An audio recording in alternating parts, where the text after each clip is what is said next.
First, punta lang kayo sa inyong Chrome and search Free Fire Advanced Server. Then click nyo yung first Free Fire Advanced Server na yan. Yan. Nakalagi na ako kasi meron ako account. Ilalagay ko lang.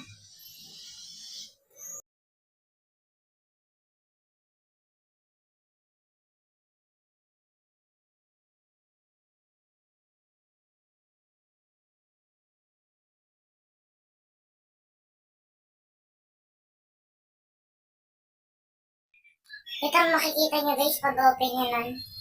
Tapos mag-login lang kayo dito. Mag-login lang kayo.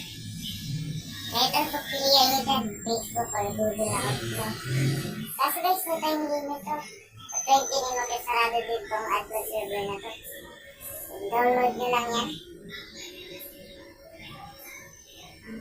Download yan, APK nyo yan.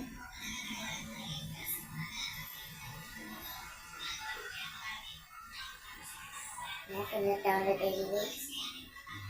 Okay, kaya yan na, download na yung file. Ayan.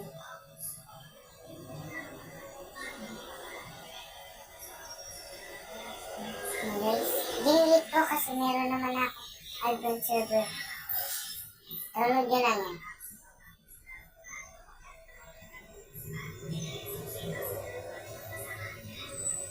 Update kayo na basahin kasi meron na akong advanced server.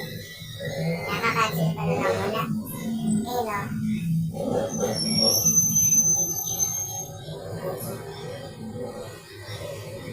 Okay lang. Open yan.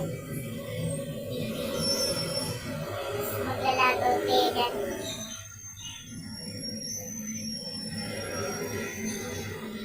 Ilalagot ko. Pag nalagot mo yan, makikita ko na dyan. Yes, kasi meron akong account. Pero pag wala kayo mag-open yan, parang nag-free fire na normal server.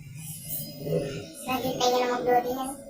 Ilagay nyo lang yung code na kinapin natin kanina. Yan. Hanggang dito na lang muna guys. Paalam!